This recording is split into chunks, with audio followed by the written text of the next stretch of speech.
meninas, estou aqui com a Yara Quaresma, consultora de imagem. Eu odeio conteúdos do tipo, isso é brega, isso é elegante. Porque isso desconsidera a cultura, o movimento social e o processo interno de cada um. Uma jovem senhora de 42 anos, maravilhosa. Que eu não usava vermelho porque eu tinha uma conotação sexual com vermelho, de sensualidade muito forte, que isso vem do fato de ter sofrido muito assédio e abuso sexual. Hoje, como bandeira, eu uso muito vermelho.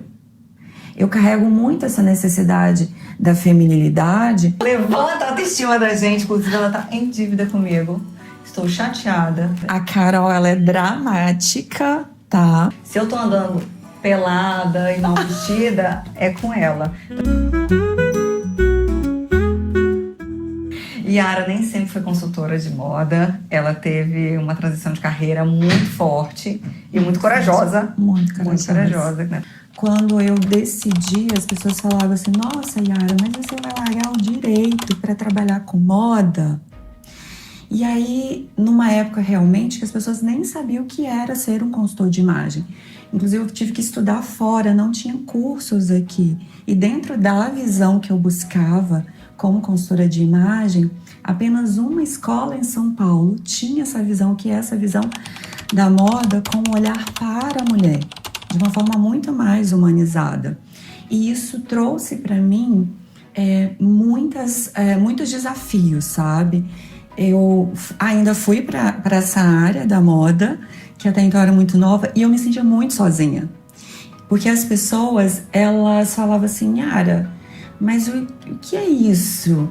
É coach? Não é moda? Mas você fala tanto de autoconhecimento, tanto de essência. Então eu vejo hoje realmente que a consultoria de imagem evoluiu muito, alcançou muitos caminhos, né? Mas ainda falta as pessoas entenderem esse olhar para a moda, né? Dentro de uma visão de um consultor de imagem que busca verdadeiramente a essência, porque a moda é coletivo, o estilo é pessoal. E toda vez que você olha para uma vitrine, você enxerga um coletivo. E se essa mulher não tem condição de olhar para esse coletivo e identificar o que representa ela não consegue fazer uma escolha assertiva. E isso impacta a cadeia de toda uma forma, desde um consumo desenfreado, como também a falta de personalidade em você se compreender e externar isso através da sua imagem. Então, lá atrás, falar sobre tudo isso era como assim, Yara surtou, louca, tá falando, não tô entendendo o que ela tá falando. Então, eu precisei construir um método para que as pessoas entendessem isso. E como que chama o método? Esse método eu chamo de consultoria de imagem feminina sistêmica, aonde todo o processo de evolução dessa mulher, menina, adulta, as transições dela na maternidade, casamento, divórcios, mudança de cidade, mudança de emprego, tudo isso influencia nesse posicionamento da imagem dela, de como ela se sente autoconfiante, de como ela se sente mais segura para alcançar e se posicionar nos seus espaços. Viralizou recentemente. Viralizou bonito. Teve um alcance, não sei nem expressar, porque eu nem sei depois da última vez que eu vi. Mais de 6 milhões de contas alcançadas. Em um post. Em um post. E o que você achou? Porque assim, eu viralizo de vez em quando, e aí vem muita coisa boa, mas vem muita coisa ruim. Como você encarou esse processo de tanta gente desconhecida vir dar palpite na sua profissão e no jeito que você posta? A primeira coisa é o seguinte: viralizar com a terapia em dia, você aguenta, tá? Porque eu cheguei uma base de seguidores alta, sem nunca ter sofrido um hate na vida. Nossa, esse é um privilégio. Só que com esse post, eu aumentei uma base de 20 mil seguidores. Mas quando você olha, né, nos comentários, é uma coisa louca, porque o hater, ele é engajado, né? E aí eu aprendi a amar o hater. Terapia, gente. Eu aprendi a amar o hater. Por quê? Quem conhece o seu trabalho, quem simplesmente acredita em você, que te acompanha, ele simplesmente te segue, te curte, segue a vida dele. O hater não. Ele quer entrar lá e fazer acontecer. Ele quer ser visto. Sabe, ele entra ali para expor a opinião dele, ele quer ser visto. Então é textão, sabe, o algoritmo ama isso. E aí outras pessoas depois entram te defendendo também. Mas te desestabilizou? Um momento sim, mas assim, foi muito rápido, porque... Te deu vontade de apagar o post? Não. Você jura? Juro. Já apaguei vários. Sério? Vários. Não apaguei, porque eu aprendi a dança. Eu já venho estudando sobre posicionamento e marketing digital há mais de 2 anos. Então eu vou te falar, não é que eu não sabia como viralizar. Eu sempre soube. Só que antes eu não estava pronta para aguentar. E aí, onde é que desestabiliza? Eu sou uma pessoa que busca muito o lado positivo, de uma forma bem realista. Mas eu não tenho hábito de palavrão, né, Carol? Eu não sou uma pessoa de palavras tão cruéis. Então, quando você olha, você se choca. Alguém que não te conhece, que tá ali escrevendo coisas por um recorte sem ler. As pessoas não leem. As pessoas têm uma capacidade de pegar aquele recorte a partir das suas próprias dores pessoais. A gente percebe que o que elas escrevem, elas estão falando sobre elas. Exatamente. Né? E aí você leva um tempo para olhar aquelas mensagens, reequilibrar aquilo dentro de você e pensar, aquilo não te representa, aquilo não é sobre você. E uma coisa muito interessante do meu post é que as pessoas não me atacaram, elas falaram do post. E diretamente sobre o post, trouxe muito mais conteúdo e visão sobre as dores delas. Então, vou falar para vocês que 90% dos comentários representava a dor da mulher em relação ao próprio corpo. Porque tudo delas era sobre a Kate ser magra. E o post não era sobre isso, sabe? Então, a dor da mulher com o próprio corpo é tão grande. Isso só mostrou o quanto eu tenho que trabalhar mais sobre isso. Uma coisa que eu gosto muito em você, eu já falei isso em live, inclusive, nós duas juntas, é que você respeita o processo de cada uma.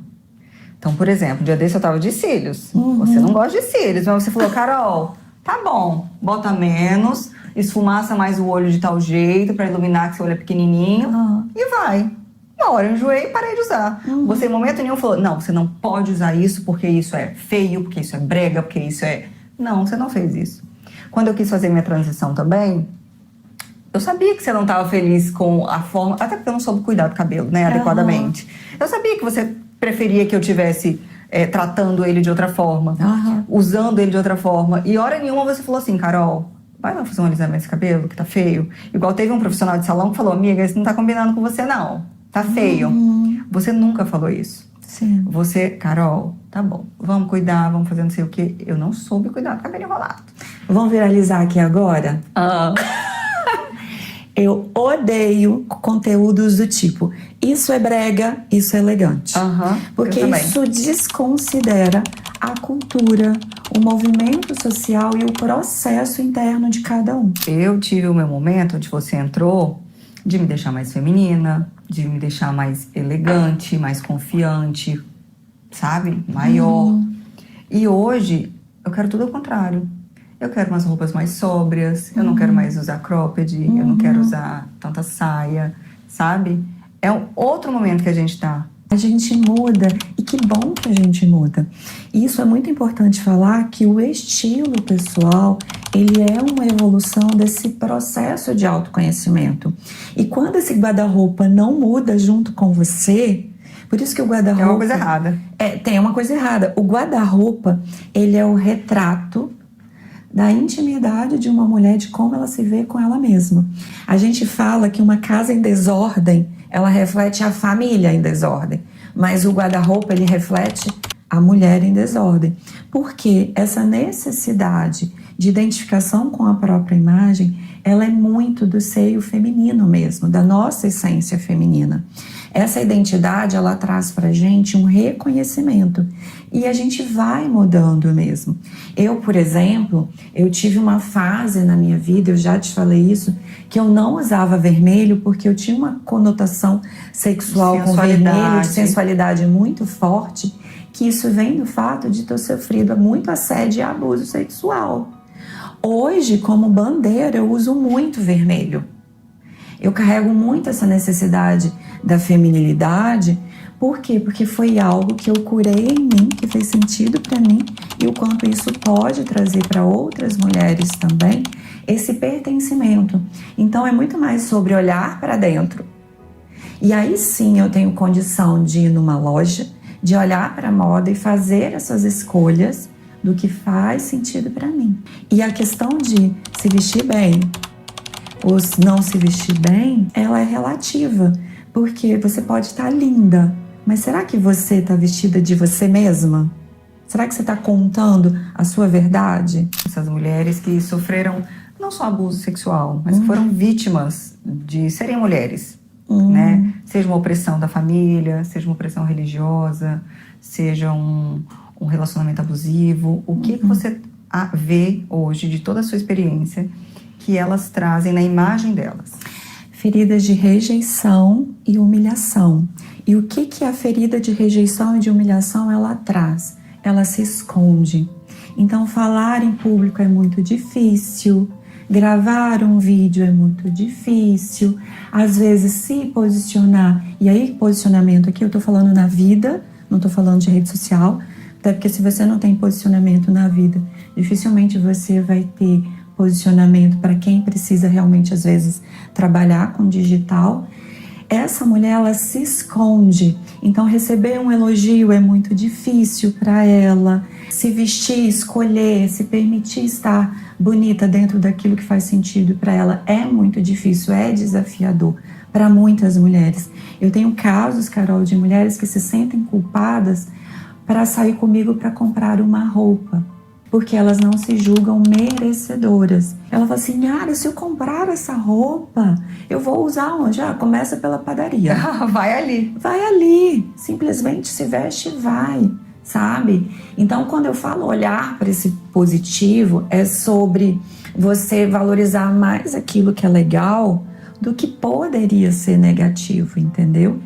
E esse pertencimento, se ela busca lá fora, ela nunca vai alcançar, porque os padrões sociais, eles são rígidos, eles são inalcançáveis e eles são surreais, sabe? Esse olhar para a moda, ele é uma desconstrução. E aí, se você olha para essa desconstrução, você se perde. Então, primeiro você olha para você, para depois você ir para lá, porque senão você fica louca. Vamos lá que eu vou te trocar para licença. Vamos. Em pleno domingo, essa jovem senhora, que normalmente domingo tá o quê? Hibernando. Olha que linda! Podemos a gente passear depois. Bora. Menina, esse negócio é chique. Duas coisas marcantes que você fez comigo, que eu nunca esqueci, deve ter o quê? Uns 3 anos, isso ou mais, né? 2021, 2024, ou mais. Uma foi que você falou assim, Carol, você é muito menina, muito pequenininha, muito rostinho de menina. E você fala um conteúdo muito sério e de uma maneira muito extrovertida. Que era naquele comecinho, né? De TikTok, não sei o quê. Hoje eu nem faço mais, nem consigo mais. Mas você precisa mostrar uma maturidade através da sua vestimenta, através da sua imagem. Isso foi muito marcante, porque foi um divisor ali, né? Aquele cabelo espichado, reto, depois um cabelo com volume, umas roupas mais bonitas, mais arrumadas, fez toda a diferença. Outra coisa é que eu tenho 1,62 m e 53, 54 quilos. As pessoas, quando chegam aqui no consultório, quando elas entram, você sabe o que elas falam, né?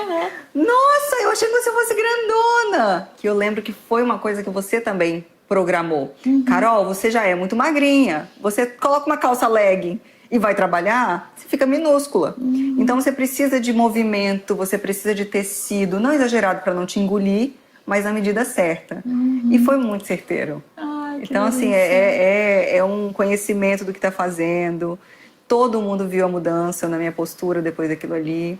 E fez toda a diferença. Sim, eu tenho muito orgulho, sabe, Carol? Porque você cresceu muito, eu cresci muito também nesse período, né? E quando eu olho para o seu conteúdo em si, eu vejo que quando a gente coloca essa identidade visual, sabe, com os elementos que comunicam a gente, você não precisa ser um personagem, você só precisa se reconhecer, sabe, valorizar quem você é. Ok, eu tenho essas características, como que eu posso potencializar isso com o objetivo que eu quero, de me conectar, de me sentir mais forte? Porque com todas as suas características físicas, né, de uma mulher pequena, você é gigante no seu conteúdo, na sua entrega. E aí, essa imagem, ela pode te projetar do tamanho da sua grandeza. Moda é um meio de manipulação social, não uma plataforma para autoexpressão. Nossa, babado, né? Acho que você concorda um pouquinho com esse. Inclusive, você sabe que eu sou meio excluída, né? É mesmo? Ah, eu também sou. Não liga não. A gente vai criando a nossa rede de suporte, de conexões e pronto. Uma coisa que eu aprendi foi o seguinte: quando alguém não te convida para sentar à mesa dele, você monta a sua. Isso. E é isso que a gente faz, né, Carol? Quando eu olho para a moda, a gente pode reconhecer da moda, sim, que ela tem o seu movimento social. Existem movimentos que merecem, sim, seu reconhecimento, mas a verdade é que ela é uma ferramenta de manipulação, tá? Por quê? Porque a maioria dos recursos de marketing usa exatamente a fragilidade, usa a imagem, usa muitas vezes a objetificação da mulher para reduzir ela somente a sua imagem. E aí gera comparação, gera frustração. E quando você entende, quando uma mulher ela não se sente autoconfiante, ela se torna uma refém desse sistema que lucra com essa falta de autoconhecimento. Então, no meu método, o que eu faço? Isso que você acabou de falar. Vamos olhar para a sua estrutura física? Ah, Yara, mas eu não tenho cintura, meu peito é isso, minha bunda é isso, minha barriga é assim. Ok, eu falo, ela é. Mas quando você entende a sua estrutura corporal, você entende que os recursos, eles podem ser usados a seu favor, não como comparação de quem é de outro jeito, mas do que se é e o melhor que você pode ser. Você acha que tem consultora de imagem demais? Em quantidade ou qualidade? As duas coisas. Olha, eu vou bem dizer para você, eu Acho que vejo muita gente caiu de paraquedas ali para ser consultora. Sim. Ai, eu vou ter que falar, meu Deus. Qualquer coisa a gente corta. Corta não, pode ir. Depois que você dá aquela viralizada, o que eu vejo, tá? Inclusive, é muito fácil você falar assim, eu trabalho com uma visão humanizada da moda. Falar é fácil. Fazer é difícil. Então, até no próprio TikTok, você vê que todo mundo acha que ele pode dar pitaco na imagem, no estilo de todo mundo. E aí faz com que isso prostitua muito a profissão, sabe? E assim como todas as áreas, vai ter realmente aquele bom profissional e aquele péssimo profissional. Ao mesmo tempo, eu fico feliz do mercado crescer, porque para a gente ser reconhecido como profissional mesmo, precisa existir uma comunidade, um movimento. Mas eu tenho um ranço, sim, de pensar que essas pessoas caem de paraquedas e começam a apontar o que é brega, o que é elegante, o que não é. Baseado nas suas próprias concepções, né? Na sua própria vivência. Criando muito mais esse movimento de manipulação e exclusão. Falo para todas as clientes, até em palestra, gente, você não precisa reinventar a roda, não. Começa lavando o cabelo, sabe? Que já tá de bom tamanho. Porque a imagem, muitas vezes, as pessoas pensam que para você se vestir bem, você tem que gastar muito dinheiro. E aí você não faz o básico bem feito, sabe? Que é cuidar desse cabelo. Ai, Yara, eu não tenho grana para ir no salão com tanta frequência. Tem tanta coisa que se faz em casa. Eu falo assim, gente, eu vim da roça. Entendeu? Eu já passei Babosa! Muitas vezes. Muitas vezes. Pedia tudo. Meu Deus, como eu já fiz isso. Eu também. Abre com a faca, Gente, raspa, mistura no Você creme. já passou banha de porco no cabelo? Não cheguei a esse Ah, então você vê, você é mais da roça ainda, né? Então, assim, claro, gente, hoje em dia, né, tem outros recursos. Mas, sabe, esse processo de você tirar para o seu autocuidado desse cabelo, ele é tão... Porque isso promove toque. O toque, sabe, ele é muito fundamental. Eu tenho casos, Carol, de clientes que falavam assim, Yara, depois no processo de consultoria com as atividades, eu percebi que eu não me olhava no espelho. Eu percebi que no meu celular só tinha foto de filho. Eu não me via, entende? Então, esse processo de se vestir bem é muito mais sobre se vestir de você e olhar para você, entendeu? Então, a moda não é só sobre consumismo, mas sim, quando você não tem clareza de tudo isso, você vai jogar o seu dinheiro fora, você vai continuar comprando. E usando as mesmas coisas. E usando as mesmas coisas. E até muitas vezes para suprir questões essenciais suas que não tem nada a ver com roupa. Eu mesma, Carol, já fui uma pessoa muito consumista. Eu tive uma infância de muita privação. Então, quando eu me tornei uma adulta, que eu tive o meu trabalho, que eu tive condições de comprar, eu saía comprando feito louca, sabe? Quando eu internalizei de onde vinha, né, essa necessidade de compra, isso dentro de mim se organizou, sabe? Então, tudo que eu vivo no meu trabalho, que eu entrego, eu passei por esse processo também, então eu entendo isso. Você é muito bem resolvida. Mas como você lida com essa cobrança de maternidade? Eu já vi você falando sobre isso. Sim. Pessoas te cobrando porque você não teve filhos. Se sim. você poderia ser plenamente feminina sem exercer a maternidade. Como você lida com isso? Leva pra terapia ou joga fora? Ai, gente, vambora. Isso foi um processo que levou aí uma consolidação de um tempo, né?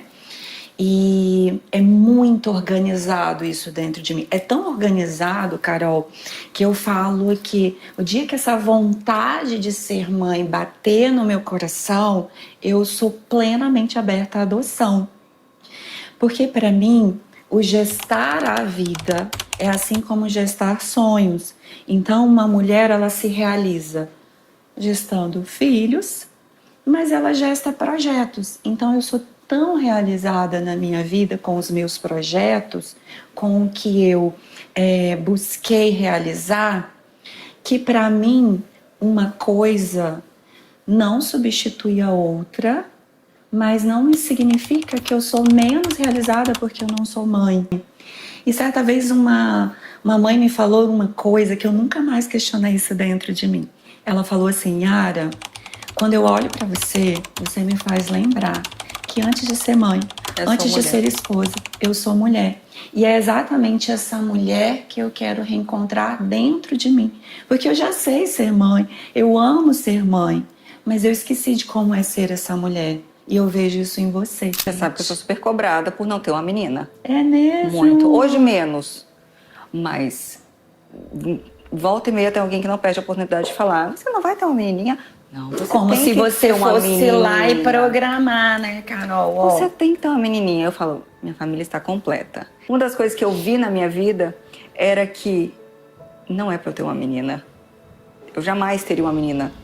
Porque eu tenho uma obrigação de deixar tudo que eu aprendi, que eu conheci de saúde feminina, de feminilidade para as mulheres do mundo. Justamente por não ter para quem deixar. Eu não tenho para quem deixar. Transmitir esse conhecimento de mãe para filha. Então é minha obrigação, já que eu não tenho uma filha aqui, deixar isso para o mundo. Essa bênção que o universo trouxe para mim. Entendeu? Você fala mais um pouquinho aqui, ó. E quando foi que virou a chave de não é sobre roupas. É muito mais profundo do que isso. É enxergar a mulher, aquele ser integral. Eu fui buscar esse curso que eu faço, que na época não tinha em São Paulo, e era uma única escola que tinha essa visão humanizada da moda. Então, até então, quando eu fui buscar esse curso lá, isso há 8 anos atrás, né? Ficou tão escancarado quanto eu estava desorganizada emocionalmente, e o quanto aqui do lado de fora estava uma bagunça, que eu não refletia a minha essência, que eu falava assim, gente, se isso aqui pode me salvar, que até então eu estava no meio do curso assim, ó, eu falei assim, gente, eu tô toda errada, consumista, sabe? Eu insegura, autoestima lá no pé. Como é que você vai cuidar? Isso já veio pra mim, tá? Como é que você vai cuidar e curar mulheres dentro da saúde feminina se você não tá bem com o seu feminino? Nessa época que eu fui fazer o curso, eu nem tinha essa projeção, porque eu fui fazer esse curso tão assim, eu preciso estudar, sabe? Eu tenho nessa coisa, eu tenho que estudar, tenho que estudar, tenho que estudar. Quem vem do direito é assim, é alucinado, né? Tem que estar estudando. Eu não tinha ainda nem a capacidade de racionalizar que depois disso viria as clientes, não. Eu só sentei e olhei para mim e falei assim, gente, se isso me salvar, porque ainda era uma possibilidade que eu estava recebendo, eu posso salvar outras mulheres que vivem isso também. Então, para mim, essa chave virou quando eu percebi em mim o quanto eu estava toda errada, entende? Depois que eu busquei isso em mim, eu falei assim, ok, agora eu vou pro mundo. 100% não, porque é uma jornada. Meninas, conversei com a Yara Quaresma, que é minha consultora de imagem. Querendo ou não querendo, ela continua sendo há alguns anos. E foi maravilhoso. E é uma consultora que não olha só para sua roupa, não olha só para o que você veste. Ela olha para você como mulher. E eu acho que isso é uma reflexão importante. A gente tem que olhar pra gente como mulher, gostar do que a gente vê, gostar de quem a gente se tornou. Né, Yara? É um princípio de honra, sabe, Carol? Eu falo que quando você se olha no espelho, você se conecta com o que você vê. E você busca essa versão do que é possível, sabe? Sem comparação. Isso é saudável também. E a gente só consegue isso quando a gente começa a se entender. Ai, meu cabelo, minha maquiagem, o que eu visto, a minha modelagem, o que faz sentido pra mim, cores. Isso é se apropriar, sabe? Isso é também autoconhecimento. E eu sei que eu posso, através do meu servir, da minha missão, potencializar essas mulheres. Você gosta de ser mulher? Eu amo, mas seria eu aprendi. Homem? Seria homem? Não. Jamais. Jamais. Mas... Vai, pode falar. Mas houve um tempo. Demorou. Demorou. Eu já quis ser. Mas é para outras coisas, né? Beijo.